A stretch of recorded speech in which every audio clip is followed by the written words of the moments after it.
Welcome to The Middle Mix, a fun and unfiltered show for those of us in the middle of life. Hello, everyone. Welcome back to another episode of The Middle Mix. Today is a very special day because I have a superstar with me here.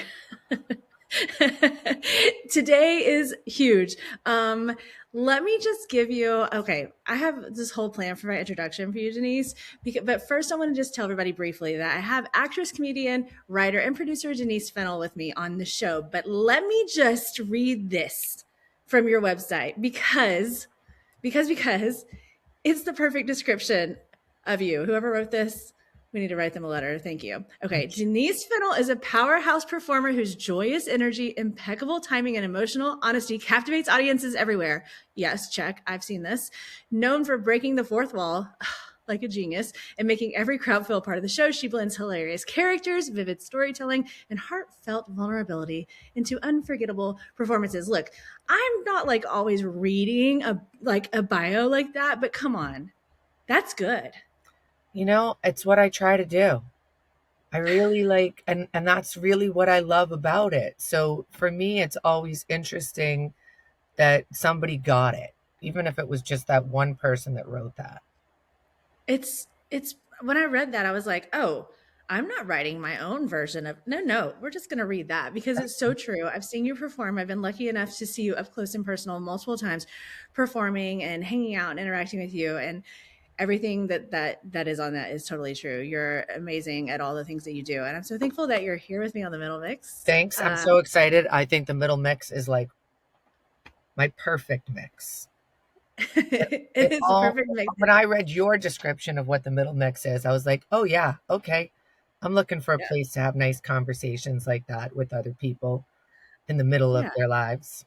In the middle of life. Well, it's kind of like, it's almost like our own version of all being like a middle child together, which I actually am a middle child, just Are FYI, you? but I am, but I'm also the only girl. So it's kind of like balances out. But I will say, like, I do feel like it's kind of that vibe. Like all of us in the middle right now, like right now we're recording this in spring of 26.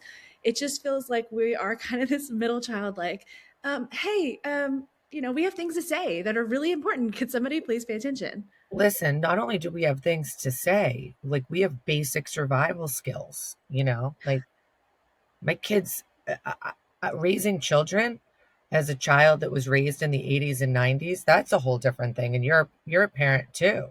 So like I'm a bonus parent and that's just like, that's next level. Like I'm still, in the woods with my red Solo cup having a keg party. I am suspicious of everything. You know what I mean? Like I was changing my clothes in the bushes and going to parties, like riding my bike miles, Miles. with my best friend Loretta on the pegs. I mean, the 80s and 90s, like we've discussed it. So not only are we midlife, like we did this, Yeah. Well, we've seen our parents were not around. No. Great Yeah, I know. people. Exactly.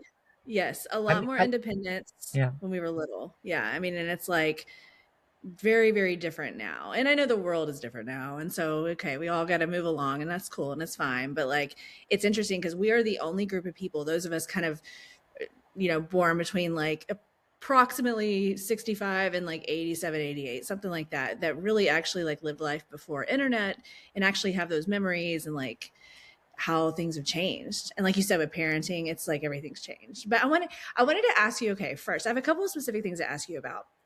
Because as somebody in the middle of life with you, we have very different situations with marriage related experiences. Okay. So I got married whenever I was 24. I started dating my ex because now I'm getting divorced at 45, but I started dating him when I was 20. So this was like eons ago and I was practically a child. But you got married at 50 for the first time, which I'm obsessed with. Please tell me more about that. I love talking about the wedding. Like my wedding was truly the best day of my life. It was the happiest day of my life. It was so fun. And like just because we're at a different point in our life, right? And I don't know the path to it any other way because I didn't take it, and so I can only go, I'm not surprised by anything in midlife. So finding, the man and then having a wedding, and I got married on my parents' front lawn. We wrote a whole show about the day of our wedding because it was so epic, and then also like my family was really excited for a party, and they weren't sure if I was ever getting married at that point. People kind of give up on you a little bit. They're like, so it was a beautiful love story and an absolute rager, like rager, my wedding. Oh my God. I love People it say so it was much. the funnest party ever. It was. Oh my God. I'm Yeah. sure it was, knowing you and knowing what you've shared about your family in your work. So actually I have a little fun surprise. So if you're watching the video, you're gonna be able to see I have programs from Denise's shows. And The I wanted to ask, lawnmower, right? yes, yes, I love the lawnmower. I But I want to mean, ask you about yeah. I want to ask you about the bride though. So, okay. So you get married for the first time at 50. You have this really cool story. You also have this really cool, interesting family. You have all this stuff to work with. I mean, such perfect material, clearly. And you turn it into a show called The Bride. When did it like come to you? Did you just have a light bulb go off one day and go, this is a show? I think my whole life, like literally, to me has always been about creating shows or being a show.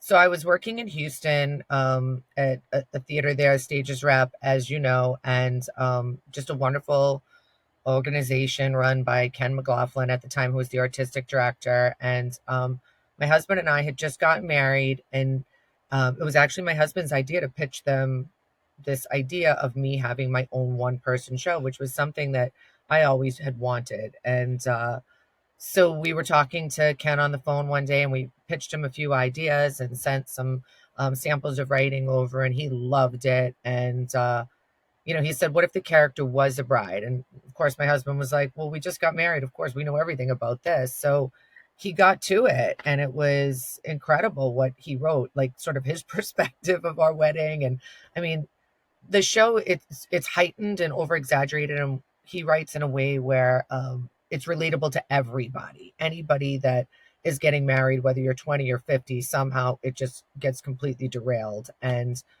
it's also a time in your life, and this, tying back into your story, where half of my girlfriends were getting divorced. So I'm Yeah. just getting married and everybody else is going the other way. Right. It's on Right. trend, Brittany, Very, very much so. But Well, I got to. it's amazing. The show is amazing, and we couldn't be happier with it. And it's touring all over the country. We're getting ready to open in Florida at the Florida Rep for a 6-week run, and it's unbelievable, right? Like you can only go, thank you, thank you, thank you, because. And I'm grateful that it's happening in the middle of my life because I can be so much more appreciative of it. And I'm not saying that younger generations can't be, but there's something about your midlife when you really, you know, you Right. recognize it too. So I'm very blessed and having a blast. The shows are, and then lessons learned. I mean, my husband's just, I mean, can you imagine this? Now I get married, write a show with my husband about it. It becomes a success. It's fun to perform every night. The music's killer. It's all generational. And Yes. then, yeah, and like everything about it, we make from lobby to theater and experience, whether it be signature cocktails of our decade or, you know, so Right. Right. yeah, how did it happen? I have no idea.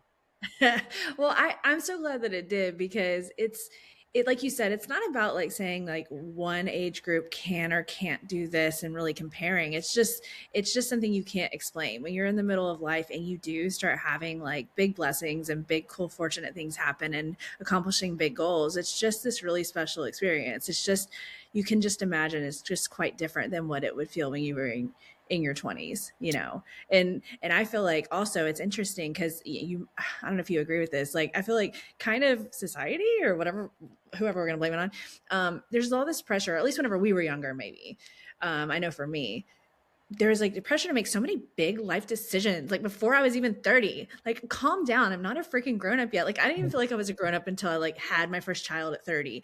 But I felt like, oh my gosh, you got to decide career, and now you got to get married. And I did all those things. And so Yeah. now I'm looking back and I'm like, how did I even do that? I was a baby. Right. It's time to roll your bikini in the purse and go to the beach, Brittany. Got to take a little Cabo vacation for yourself now. I know, it just get crazy now. But Well, what if you know, and you have beautiful children too? Like there's all these paths, right? And I think yeah, um, when you're going through any big life moment, which is marriages, deaths, um, just big occasions in your life, and equal marriage and divorce, right? It's just they yeah, exist midlife, right. Well, I and mean, you can get I've married again. I, maybe. You can get um, remarried to the same person. Like anything is possible. Like really, it's true. And that's true. I think midlife you start to realize that too. You've gone through some life experience and you're not quite sure how you're even doing it because nobody gives you the manual. Right, that's true. You know. Well, I admire what you and your husband Rick have done as a couple and creatively. Like, I've been lucky enough to be around you guys for a brief moment, like together in the same room, and it's just really cool, like the dynamic between you guys and the fact that you have it in common, the fact that you're actors and you're writers and you're doing all of that, but then you do have this really cool love story and this cool like funny okay, the family stuff and the bride that you talk about, because you're like, almost every single bit of this is true, and you're referencing different family members and things and all the funny things that went on. How were you, like, when you were in the moment of your wedding and all the things happening that you talk about in the bride, was it crossing your mind how like funny some of this stuff was, or how kind of wild it was? Or are you just like used to it because it's just shenanigans with your family? You know, this was next level. This went like my wedding went from like we're gonna get married on the front lawn to like, you know, my cousins coming and putting new sod down. When my mother-in-law saw the wedding location, it was mud. My father put in an entire front lawn. There were cranes, there was construction equipment.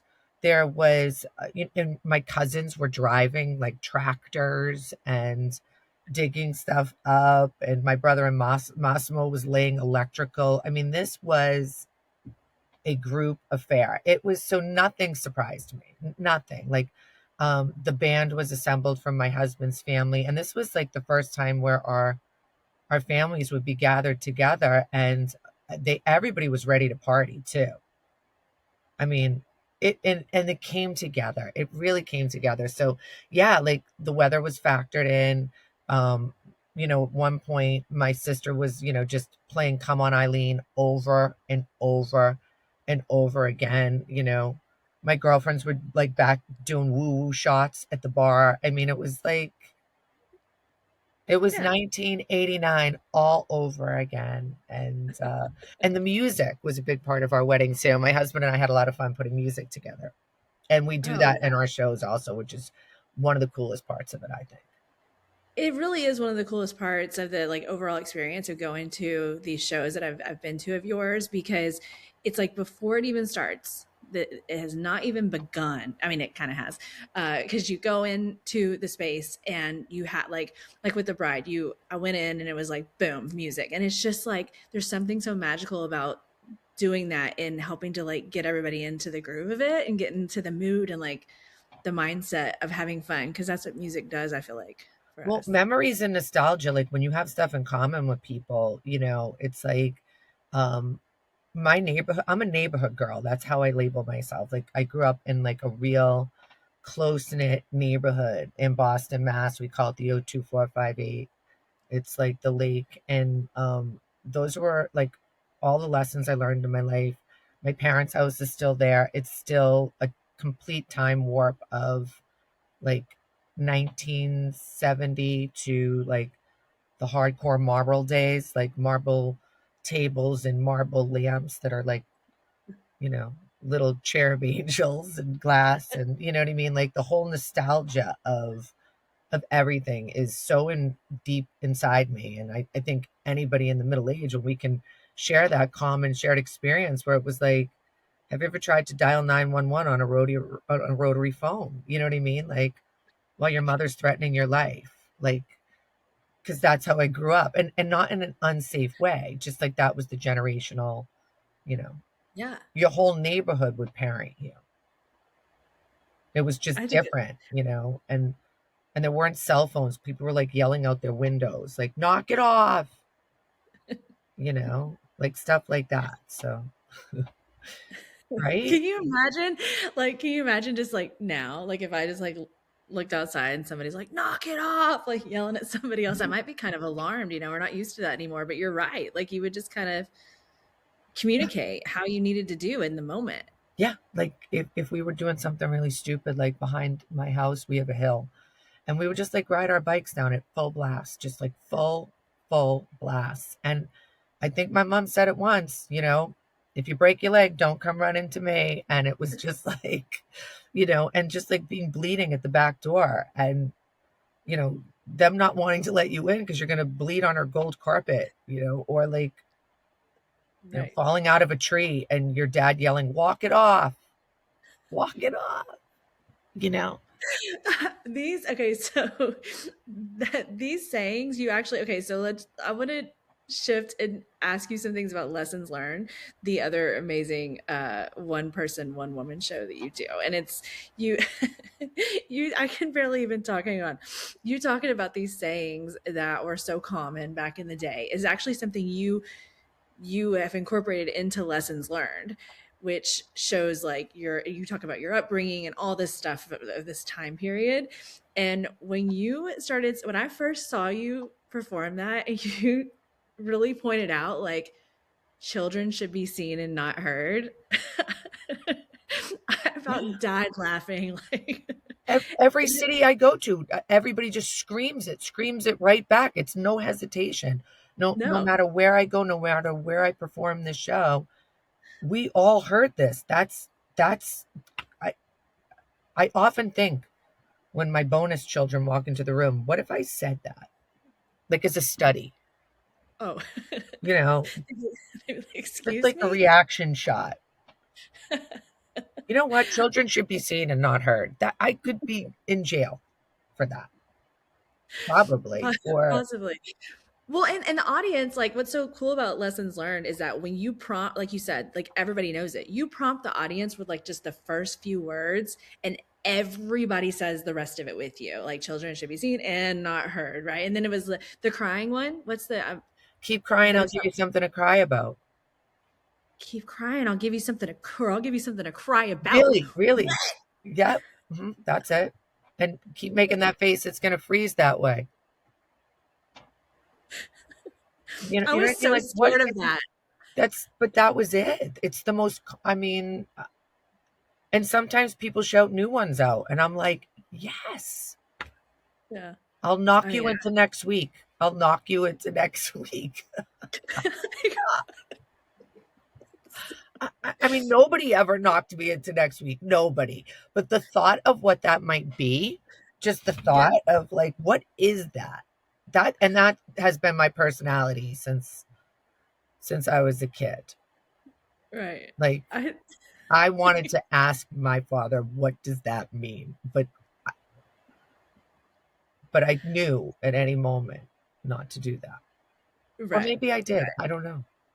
But it's just a different and in lessons learned we incorporated all that, and I just think it's and it's beautiful stories too, because as you know, in the middle of your life so many things can happen, and you can travel down so many different paths, and every little turn we take, and that's sort of what lessons learned is. It's time, it's like some lessons you just cannot learn them until you do. And some you learn the hard way and some you learn the easy way. I wish I could have learned a few more like that, but at the end of time, and our kids do the same stuff we did. So now I'm reliving my childhood through a filter of like Aquanet and keg parties. And I'm like, I know. I told you about I will not talk about my children's private moments, but I did share with you one that happened not too long ago with my teenage son. And I actually told him, like, because you said, like, now we're seeing things through from their perspective and different perspectives now. I told him, I was like, I did all the things. You will not be getting away with things. I am in tune. I will find out. Look, I'm a busy lady. It might take me a few weeks, but I will come around and you're going to get Yeah. caught. Well, we're from a different, we're like, we're different. We've been Yeah. raised differently. Right. Right. And I think that's a big word in the show too. Uh, like how we were raised, and where we were raised. And, but the basic lessons that we have learned, back to the sayings, all stand true, which is now as we are traveling through the country performing it in communities, it's turned into like an absolute blast. Like after the show we just did here in Los Angeles, everybody, we just brought like a wine bar. We had a wine bar brought in, and everybody just hung out on stage on the shag carpet, and we listened to our playlist, our mixtape, and we drank boxed wine. Like that was our after party for lessons learned, and people loved it. And I think next time when we do it, I might project like a full blown keg party Ah, yeah. during, Yeah. not during the We do it. performance, but during a party, because I think it's nostalgia. Where did you grow up? Yeah. Did you grow up in Texas? Yeah. I grew up in Lake Jackson, Texas, and I have done a keg stand or two in my time. In Yeah. fact, I did a keg stand at my wedding, Denise. See, that's epic, right? And there you have it. There you have it. Hey, I saw the opportunity and I took it. But But you know I what? couldn't do a keg stand at my wedding. If I did, I would have like thrown my back out. Different. True. I mean, I was 24. If I got married at 24, forget it. Timing, Well, timing. I love your all of your performances, but like just talking about the bride and talking about lessons learned, it's just so relatable to everybody listening and everybody watching. Because it really is about like having these cool experiences, and it's okay that maybe you didn't have this experience when you were younger and da da da da. Like it happens when it happens, and just go ahead and embrace it. But then lessons learned, like looking back and reflecting, and also it's really really fun. Like I feel like we need to have those moments still, and you are kind of like actually by doing these shows, I feel like you're providing those kind of old school moments of coming together in person and Totally. having a little escape. And so like lessons learned, okay, so if you grew up kind of around the same time, especially, you're going to go in that room and you are going to reminisce, you're going to laugh, you might even cry because you have this great way of bringing around all the emotions. And I just feel like you're kind of doing like this kind of like service to everybody, like come in and have this real life moment, like put down your phone for a little bit, let's talk about how crazy shit was back in the 80s, you know. I love it, and I love that I get the opportunity to do it, and I think like it's exactly what we're trying to accomplish, and I think um the way the shows are structured, Rick is very like from beginning to end, music, set the vibe, get everybody like we're here to talk about real stuff, real stuff that happens to us in our lives, and it's just a beautiful story, and we try to keep it fun. So I'm glad that people are feeling that when they come. And for me, it's always like, those unforgettable moments are the conversations with the audience when you are just chatting and something comes up, and it's so beautiful when everybody just is there together and laughing and reminiscing and not taking themselves too seriously, and a common Right. shared Yeah. experience. Yeah, it really is a shared experience. And it's cool to like, we got to have as many of those as we can because we And it's really are. interesting. I don't know if do you know the story of how lessons learned came to be? No. So I was performing in one of the shows I do, and this was before the bride. This happened before the bride. And a man came up to me after one of my shows, and he handed me a few pieces of paper, and he said, you should have your own show.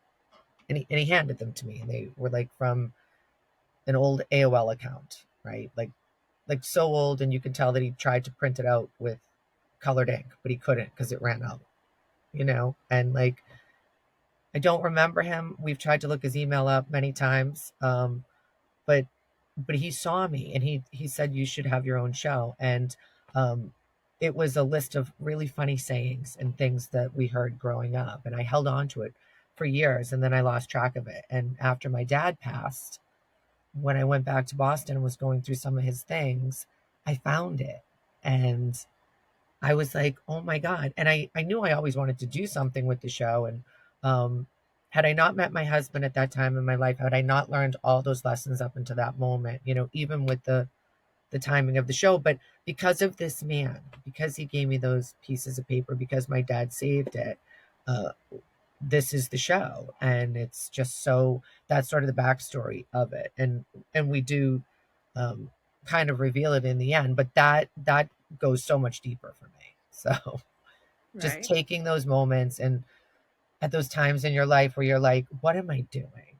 Like, I'm this age, I'm at this place in my life, I should be married, I should be doing this. I think we all, especially at midlife, do a little recap, a little rewind, as we say, and look at, what got us here. And I don't know, if you change one thing, you really wouldn't. I'd let go of some of the heartaches and, you know, Yeah. keep some of the people I love. But, my neighborhood, I often say it defines me. And now I'm carrying that on to my children. So there you That's go. And my incredible. kids are listening to the music of our generation. Yes, my kids actually know some of the older stuff too, and I'm so excited whenever I realize that. I'm like, I feel proud. Like, It's really yes, interesting. I'm a bonus mom to two teenagers. So like just imagine coming into that late in the game. I mean, that just but they're wonderful. They're awesome and they're fun and they've given me so much joy and purpose in my life. And like I love being carpool mom, sometimes. Other times like a whole thing. it's a whole thing. I had no Yeah, idea. no, it's a I came in whole thing. strong. I Good. found my special spot and I don't even, I get there a Yeah, half hour early for it because I can't be a yeah. part of the Hunger Games of where we're going to park to pick our kid up from school. That's too much for me. No, yeah, you're right. You have to like you want your shift. You're with school pickup. You're like shifted early or you're shifted late. Like you can't when you try to get there in the middle, it gets a little Yeah. messy, and you got to kind of pick your strategy and Yes. plan it out. Yeah. But Yeah. my daughter, I often look at the fashion and like, it's like a whole nother generation again, doing the same things we did with the slight twist. Like a lot of the bodysuits and high waisted jeans are back. The music is back. Um, you know, my daughter's very into fashion and makeup. There's like a real trend towards it, which is interesting. The Right. fashion, like she's cutting up her t-shirts and their rocker t-shirts and the combat boots. And, it's really wild to me how we all cycle through it. So last night she Right. was in her room sewing and listening to like, Blondie. Ah, And my I husband love and I were like, yeah, all right, here we are. my daughter loves that song. Is it One Way or Another? Yeah, it's great. She says, "Mama, turn it up," and she's just performing in the car, and I'm Yeah. just beaming with pride. I've seen your videos. They're great. And it's fun. It's fun to, act like you don't know what they're doing sometimes when they think they're the most clever people in the world. Right. I don't know Hmm. what I would do with them, but I'm very like I am so grateful for this chapter of my life. Right. This It's a great album. chapter. Yeah. Well, and it's in going from like talking about, yes, your performances are wonderful and they're so engaging and so all the things, but also just you and in real life. Like I've told you this before, you're a personal inspiration to me because I think that we are seeing more of this, I think, as we progress, but I think it's cool to see more and more people that maybe aren't always so young, that are really just elevating in their careers and their lives and their progress and all the things, right? I mean, you've been at this for a million years, but I'm Yeah. just saying that it's cool to get to witness that continue instead of being like, well, if I'm at a certain age, I guess I should calm down and slow down. Like, Oh, no, no, no. no way. You don't And have I to think slow down. like even like I don't know, like I know like for a while the business felt that way, but I'm just like I see a lot of women like actresses, even men aging and continuing to work, and Yeah. I think there's like such a,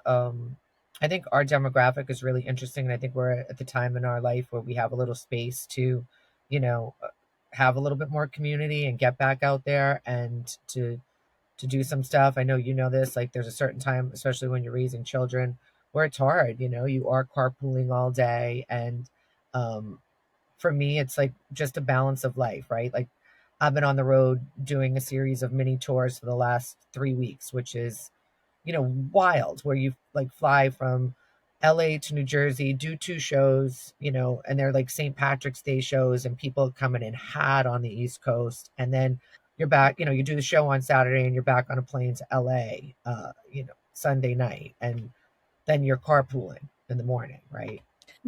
It's like wild. But to me, there's an excitement about that because when you get there, the audience is just ready to go. And then when I come home, I get to have a beautiful part of my family life, which I really am enjoying. That's amazing. I love Yeah. it. I love it. My I'm family's a so constant source of material for me. yes, Yeah. right. It's gonna keep coming for sure. Yeah, we're all ready and waiting for the next round of material. Okay, before I let you go, I have a couple of key middle mix questions to ask you that are very important, and the audience wants to know. Okay. First of all, has your music taste, what I say, has it frozen in time? So I witnessed this with my parents. I noticed growing up in the 80s, like they were playing a lot of stuff from the 60s. And I'm like, why are we listening? What's happening here? And now I understand because I feel like that happens. Our music taste can kind of freeze and then you don't listen to new stuff. But do you?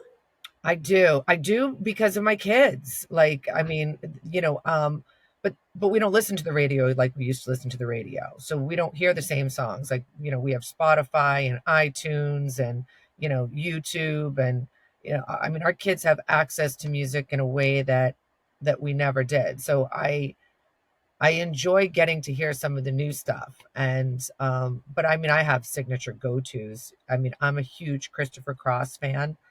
I just love Christopher Cross. Nothing gets me going like a good Christopher Cross song. And I mean, I look at his tour dates often because I think I would love to see Christopher Cross live, but I'm always not in the right spot when he's here in Los Angeles or Boston or whatever. So yeah, I love Christopher Cross. But I like a good Lizzo too, and True, there's true. some anthems I notice now, which is really fun. They play a lot of like our music in the supermarkets. Um, you I know, mean, it's like I don't even need to go to the club. I'm just gonna go to the grocery store. I mean, like there's these little moments, where you just hear that one hit wonder, like Expose or the Jets, or I'm really into right now. I've been listening a lot to the Pretty in Pink album. Oh, Yeah, because my okay. daughter turned me on to Spotify, which you know and I travel a lot, so on these mini tours now she does like little playlists, and I listen to them. So yeah, That's she makes awesome. me You know, mix tapes. that's that's amazing. And it's funny Mm. you said something about now like there's all these streaming platforms and stuff. Back in the day though, did you ever do the thing where you like try to get the timing right to record something from the radio, like with the cassette thing where you have to like wait for the right time and the DJ starts playing it and you record? Yeah, and if you don't hit the red button too, that little red button, you're done. Yeah, Over. done. And then you Missed your miss your chance. opportunity. Gotta Probably wait. not for another 24 hours. In your little mind, do you think that that's going to happen again? 100%. Mixtapes. I made 100%. mixtapes for people growing up that I liked. Um, Hoping to gain their affection, like in Bridgerton, but like a whole different, like stand on your front lawn with your boombox over your head because you saw the movie Say Anything, and he has beautiful eyes, and you're going to show him. You know, Is that not a dream? Like to me, I feel like that is the most I did it. romantic. I was that girl. Like I wasn't just watching Annie. What? I was dressing up as her. Like I was him and Say Anything. I was going to get his attention. So the holding the boombox up, like to me, that is like a romantic, like that's a dream. But everything about it, like even when we went to the carnivals, like do you remember the rock music they would play when you were like in the haunted house? These were like rites of passage, you know, praying to God that like maybe somebody would hold your hand, you know, and then you could listen to Aerosmith and listen to that song for the rest of your life and remember that, you know. Yes, I, I I mean the do. boom box also. It's like I want one. I would like to have one now. I want a boombox currently, and I want to carry it around with me to places. And I so want to play music in I grew public. up in the 02458. There was a park at the end of our street and a playground, and that was it. You were there. Like, that was your spot. As soon as you got home from school, like, you just dropped your books and you went, you know, and you stayed there all day. And my best friend, Nancy, breakdancey, her two brothers were giant. Marky and Johnny, their names. We called one of them Wappa. The guy was, they could have been, we thought they were wrestlers, like the WWE, you know, like, and it was like the 80s, so they were wearing those muscle pants, but they were like identically giant. And we would wait for them in the park until they got home from work, and they would push us on the twirly bird, the metal spinning wheel, and they would push it as fast as they could. They would bring their boom box down, and it would start with like Welcome to the Jungle. And it was just like, these are the moments, like when I hear that song, I think like, oh my God, there they are. They're gonna push us as hard as they can. And you know, last week Johnny broke his arm. Like, so what could happen now? We're all here again. Those exciting times. So music takes me back. I can just imagine listening to Welcome to the Jungle, like facing death. Yeah. As you're going around that thing spinning and just wondering what is going to happen. Is it all about to end? I mean, we went from like Billy Joel to, you know, Poison. What is on your mixtape? How Deep Is Your Love? The Bee Gees, the best, right? That's my wedding song to my husband and an all-time love story classic. I love anything Christopher Cross. That is a big, big. I love Barry Manilow. That's another big one for me. I know. I love Aerosmith. I listen to Aerosmith a lot. I love themes from movies. Big right now. Pretty in Pink Yes. soundtrack. I'm just like loving the Pretty in Pink soundtrack over and over again. So yeah. And then sort of like whatever the world recommends to me, but a mix of old and new, which is where I am in the middle of my life, right? Right. It totally tracks for what's happening. Right? Well, thank you so much for joining me for this new show. And I'm so excited for everybody to listen and see, and then come see you in person. Everybody, we're going to put all of Denise's information and all the links and all the things so you can go and laugh with this amazing woman. Thank you so much, Denise. Thank you so much for having me. I love this. I'm so glad that we could meet in the middle. The Middle Mix is a Fun Love Media production. funlovemedia.com.